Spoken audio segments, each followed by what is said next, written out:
Congratulation doctor Mohammad Yunus. আর এই খবর প্রকাশের পর যারা ডক্টর মোহাম্মদ ইউনুসের অনুসারী আছেন, ফ্যান ফলোয়ার আছেন, তাদের মধ্যে খুশির বন্যা। ডক্টর মোহাম্মদ ইউনুস একটা সুসংবাদ দিয়েছেন সাংবাদিক ইলিয়াস সহ বাংলাদেশের জন্য। কেন? ডক্টর মোহাম্মদ ইউনুসের জন্য একটা সুখবর। এটা একদিক দিয়ে ভালো যে অন্তত শেখ হাসিনাকে আর এক দফা মার দেয়া, এবং এটা প্রাপ্য শেখ হাসিনার জন্য, এটা প্রাপ্য, কেননা তিনি এই পরিস্থিতি তৈরি করছেন। ভারতপন্থী বিএনপি নেতাদের গরম বাতে পানি ঢেলে দিলেন বেগম খালেদা জিয়া।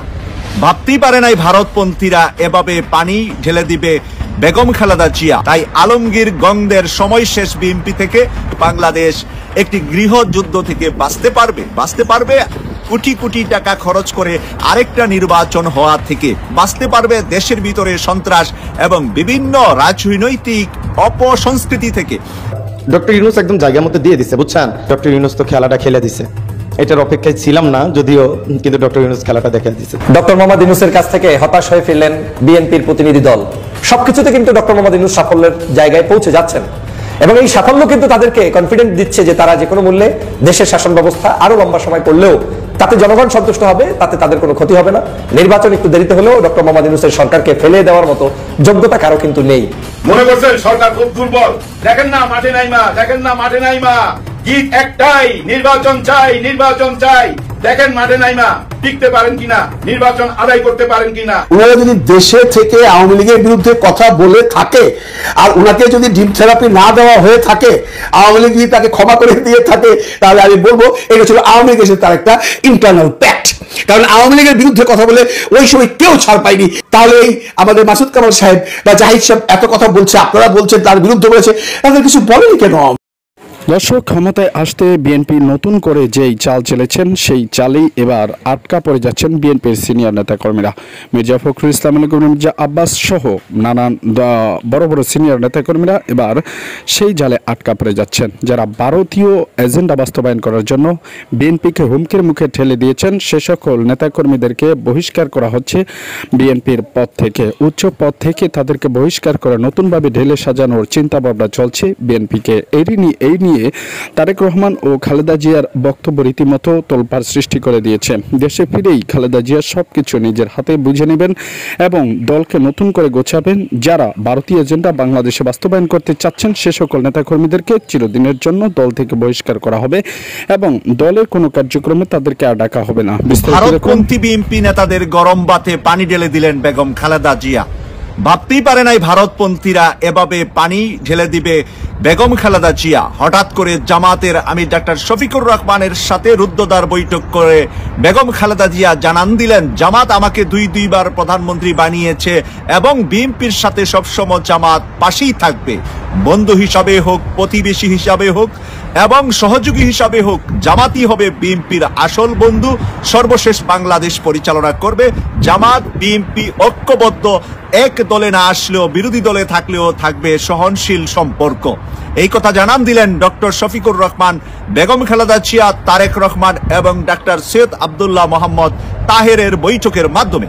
প্রিয় দর্শক, আজকে বাংলাদেশের জাতীয়তাবাদী দল বিএনপির শীর্ষ নেতারা গিয়েছিলেন প্রধান উপদেষ্টার সাথে। বৈঠক শেষে যে কথাগুলো বলেছেন অনেকটাই আগের মতন গুলমাল কথা বলেছেন, যেই গুলমাল কথায় সাংবাদিকদের প্রশ্নের জবাবও মির্জা ফখরুল ইসলাম আলমগীর ঠিকভাবে দিতে পারেন নাই। আমরা দেখলাম হিমশিম খেয়েছেন সাংবাদিকদের অনেক প্রশ্নের জবাব দিতে মির্জা ফখরুল ইসলাম আলমগীর। তাই আলমগীর গংদের সময় শেষ বিএনপি থেকে। বিএনপিতে চলে আসবে তারুণ্য নেতারা, যারা দেশপ্রেমী নেতা, ভারত বিরোধী নেতা, তারাই আসবে শীর্ষস্থানে আগামী সংসদে এবং আগামী নির্বাচনী পরিকল্পনায় থাকবে বিএনপির সেই মূল ধারার মানুষ যারা নাকি জিয়াউর রহমানের আদর্শে, চরিত্রে, ভারত বিরোধিতায় বড় হয়েছে বিএনপির মাঝে। প্রিয় দর্শক, আজকের এই পর্বে আমি বলবো যে জামাতের সাথে বিএনপির যে ঐতিহাসিক সম্পর্ক, সেই ঐতিহাসিক সম্পর্ক আবারও ফেরত আনার পরিকল্পনা হাতে নিয়েছেন বেগম খালেদা জিয়া। 1991 আমি প্রথমবার ভোটার, 1991 সাল নির্বাচনী ক্যাম্পিং এবং নির্বাচনের মাঠের একজন কর্মী ছিলাম আমি। সেই কারণে সেই রেজাল্ট থেকে বলছি যে 1991 134টা আসন পেয়ে বিএনপি পড়েছিলেন বিপাকে। অপরদিকে আওয়ামী লীগ 100 আসনের নিচে পেয়েছিলেন দ্বিতীয় রানার্স আপ। তৃতীয় হয়েছিলেন জাতীয় পার্টির এরশাদ জেলে থেকে 35টি আসন পেয়ে। চতুর্থ হয়েছিলেন জামাত 18টি আসন পেয়ে। 134-এর সাথে 18 যোগ দিলে বিএনপি সরকার গঠন করতে পারে 151 ক্রস করে। কিন্তু সেদিন জামাত কি সিদ্ধান্ত নিবে সেই কারণে বিপাকে পড়েছিলেন বিএনপি, এবং আওয়ামী লীগ চেয়েছিলেন জাতীয় পার্টিকে সাথে নিয়ে, জামাতকে সাথে নিয়ে শেখ হাসিনা যেন প্রধানমন্ত্রী হতে পারেন 1991 সালে। কিন্তু নুরুদ্দিন সাহেবকে তৎকালীন তত্ত্বাবধায়ক সরকার প্রধান বিচারপতি শাহাবুদ্দিন সাহেব পাঠালেন জামাতের আধ্যাত্মিক নেতা অধ্যাপক গোলাম আজম সাহেবের বাড়ি মগবাজার কাজী ল্যান্ডে।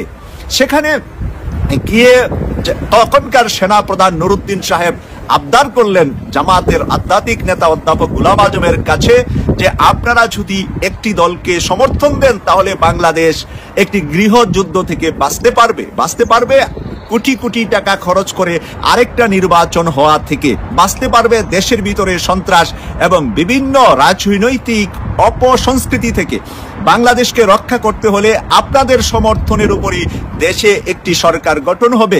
দুটা ওয়ে আছে সমর্থন দেওয়া আপনাদের, একটি হলো সরাসরি বিএনপিকে সমর্থন দিলে আর কারো কাছে সরকার গঠনের জন্য যেতে হবে না, আর যদি আওয়ামী লীগকে আপনারা সমর্থন দেন তাহলে জাতীয় পার্টিকে আনতে হবে, এবং সদ্য নতুন যে জাতীয় পার্টির চেয়ারম্যান হুসাইন মোহাম্মদ এরশাদ কারাগার গিয়েছে সেই কারাগার থেকে এরশাদকেও বের করে এনে এই 35-18 আর আওয়ামী লীগের আসন মিলে সরকার গঠন হবে, বিএনপি থাকবে বিরোধী দলে।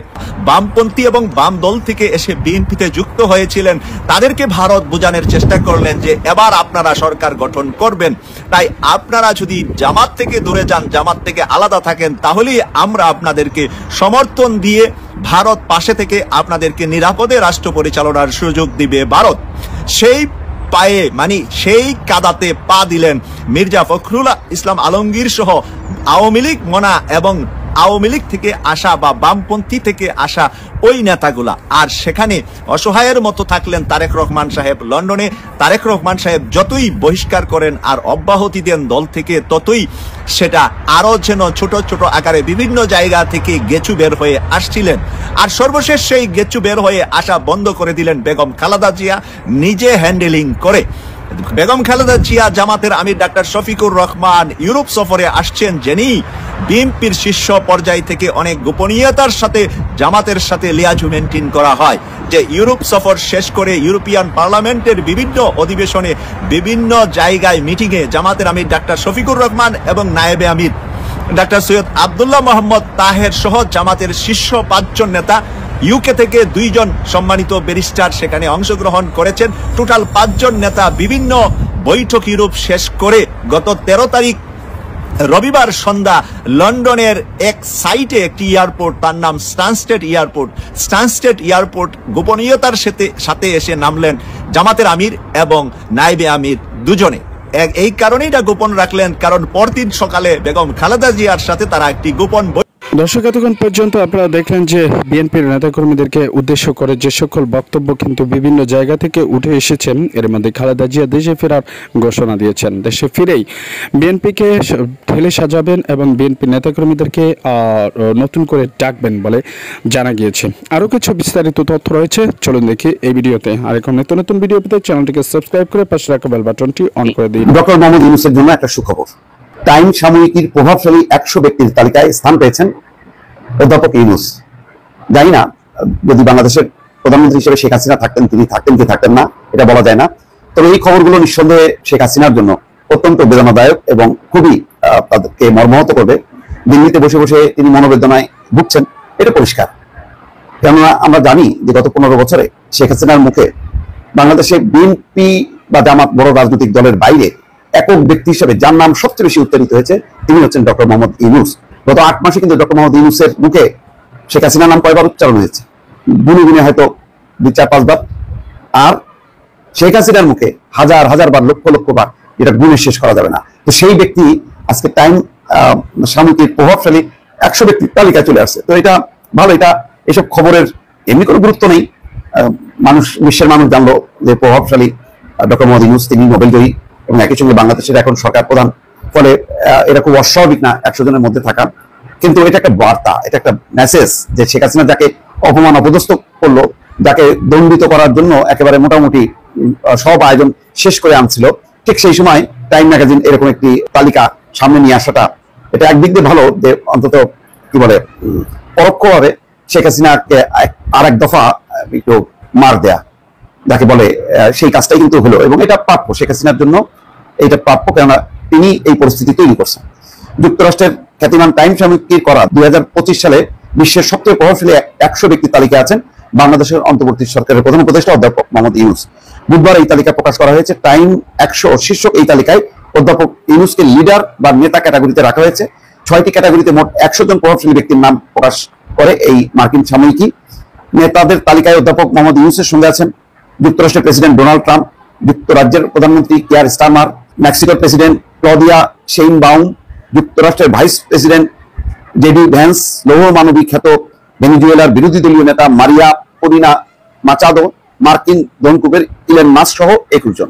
এটা আমি মনে করি যে অন্য কোনো বিষয় না, বিষয়টা একটাই যে একটা সম্মান অন্তত ডক্টর মোহাম্মদ ইউনূসকে টাইম সাময়িকী এটা অন্তর্ভুক্ত করলো বা এই মর্যাদাটা তাকে দিল। টাইমে প্রকাশিত তালিকায় স্থান পাওয়া প্রত্যেক ব্যক্তি সম্পর্কে সংক্ষিপ্ত একটি লেখাও প্রকাশ করা হয়েছে। সেখানে অধ্যাপক মোহাম্মদ ইউনূসকে নিয়ে লিখেছেন যুক্তরাষ্ট্রের সাবেক পররাষ্ট্রমন্ত্রী হিলারি ক্লিনটন। দর্শক খেয়াল করেন, ডক্টর মোহাম্মদ ইউনূসকে নিয়ে কে লিখেছেন? Hillary Clinton. চিন্তা করেন শেখ হাসিনাকে নিয়ে কে লিখতো আসলে? এমন কাউকে খুঁজে পাওয়া যাই তো, মানে হিলারি ক্লিনটনের লেভেলের? যাই না। হিলারি ক্লিনটন লিখেছেন গত বছর ছাত্রদের নেতৃত্বে এক অভ্যুত্থানে বাংলাদেশের কর্তৃত্ববাদী প্রধানমন্ত্রী ক্ষমতাচ্যুত হন। এরপর দেশটিকে গণতন্ত্রের পথে পরিচালিত করতে এগিয়ে আসেন পরিচিত নেতা, শান্তিতে নোবেলজয়ী মোহাম্মদ ইউনূস। হিলারি ক্লিনটন লিখছেন কয়েক দশক আগে ইউনূস বাংলাদেশে গ্রামীণ ব্যাংক প্রতিষ্ঠা করেন ক্ষুদ্র ঋণের মাধ্যমে সবচেয়ে প্রান্তিক জনগোষ্ঠীগুলোর ক্ষমতায়নের লক্ষ্যে। দেখেন লম্বা একটা লেখা লিখেছেন, তার সম্পর্কে কত স্টাডি না থাকলে তিনি এটা লিখতে পারতেন না। তিনি লিখছেন